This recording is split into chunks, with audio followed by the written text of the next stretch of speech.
Have you ever heard this growing up? Why are you so stubborn? Why is it so hard to talk to you? Why are you always so angry? And every time you heard those words, part of you probably made a quiet promise. I'm never going to be like that. I'm never going to talk like that. I'm never going to become that kind of person. But then time passes, and one day, you catch yourself in the mirror. You hear your own voice snap at someone the exact same way your parent used to snap at you. You make the same face. Use the same tone. Reach for the same cold silence, the same anger, the same need to be right. And suddenly it hits you. The very thing you hated most somehow found a way to live through you. Creepy, right? But it's not random. And it's definitely not just bad luck. There's a real psychological reason it's so hard to escape your parents' shadow. It starts with something called internalization. That's just a fancy word for this. As kids, we absorb the people who raise us. Not just their values, not just their rules, their tone, their emotional habits, their coping style, their way of handling stress, their way of shutting down, their way of exploding. When you're a child, your parents are your whole world. You don't see them as one possible model. You see them as reality itself. So when mom hangs up the phone in frustration, every time she's stressed, your brain notices. When dad reaches for a drink every time life gets hard, your brain notices that too. Even if you hate what you're seeing, your brain still records it. That's the part most people miss. Your brain does not only store what you approve of, it stores what is repeated. Especially what is repeated by the people you depend on to survive. And those patterns don't just disappear. They sink deep into the automatic part of you. The part that reacts before you even have time to think. So when life gets stressful, when someone pushes your buttons, when you feel hurt, rejected, ignored, or out of control, your brain goes looking for the fastest response it knows. And usually, the fastest response is the oldest one. The one you saw again and again as a kid. It's kind of like muscle memory. You may consciously want to be different, but your brain loves efficiency. And under pressure, it often grabs the familiar script, even when that script made you miserable. Now here's where it gets even more interesting. There's another psychological process at work called identification. Identification means we unconsciously take in traits from someone we fear, admire, or desperately need. And for a child, a parent is all three. You want their love. You want their approval. You want to feel safe around them. So even when a parent has painful traits, like being emotionally cold, controlling, explosive, or dismissive, a child usually can't make sense of that. In an adult way, kids don't think, my parent is acting from their own unresolved pain. Kids think, this must make sense somehow. So the child starts adapting. Maybe dad's anger feels terrifying. But instead of seeing it clearly, the child may start telling themselves, dad isn't angry because he's unsafe. He's angry because that's what strong people do. And then a distorted belief begins to form. If I want to be safe, I need to be like that. If I want to have power, I need to act like that. If I want to avoid being hurt, I need to become the kind of person who can't be hurt. So without realizing it, the child starts borrowing the very traits that once scared them. What began as survival slowly becomes personality. Let that sink in for a second. Sometimes the parts of you that feel the least like you are actually old adaptations, old protections, old emotional armor. And if those patterns keep repeating, they start getting wired into the brain. Neuroscience has a term for this. Hebbian learning. It basically means this: neurons that fire together, wire together. In normal English, the more often your brain pairs a feeling with a reaction, the stronger that pathway becomes. So if anger gets paired with yelling over and over, that connection strengthens. If feeling ignored gets paired with shutting down, that pattern deepens.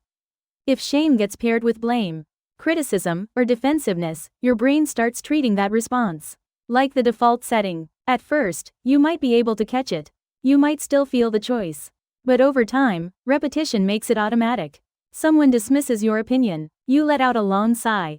You turn your back. You go cold. And in that moment, you realize you look exactly like your mother or your father. That realization can feel chilling. But it doesn't mean you're weak. And it doesn't mean you're doomed. It means your brain learned a pattern really well. That's all. So the big question is this: are we stuck with it forever? Thankfully, no. But changing it takes more than good intentions. The first step is awareness. Because what's unconscious doesn't usually reveal itself on its own. A lot of times, other people see our patterns before we do. A partner might say, you sound just like your dad right now. A close friend might joke, wow, that was your mom talking. And yeah, hearing that can sting. You might want to defend yourself right away. But sometimes those offhand comments are actually signals.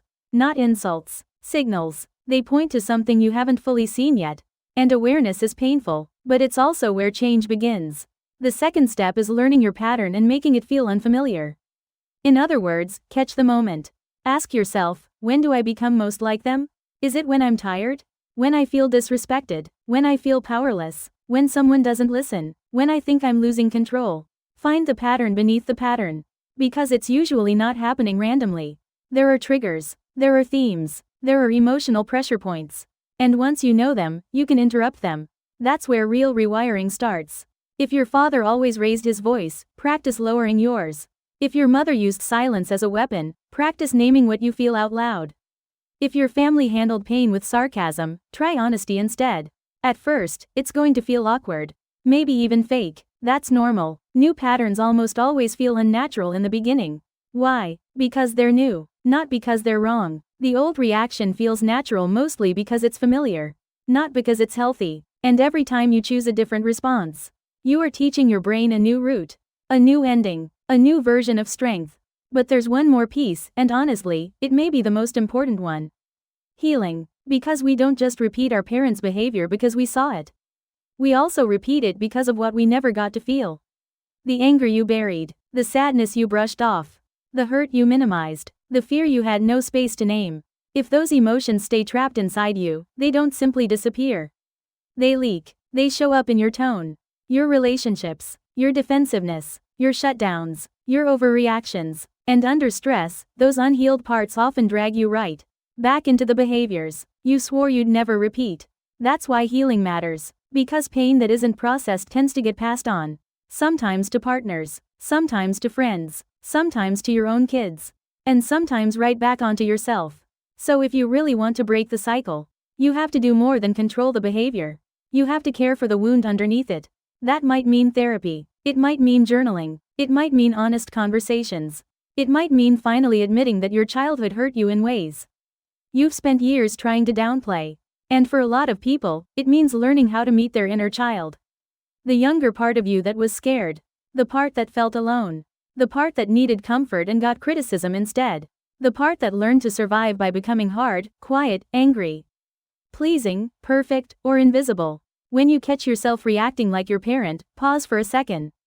Look deeper. Because underneath that moment, there may be an older version of you asking for help. The child who was afraid of your father's anger. The child who shut down around your mother's coldness. The child who decided, without words, this is what love must feel like.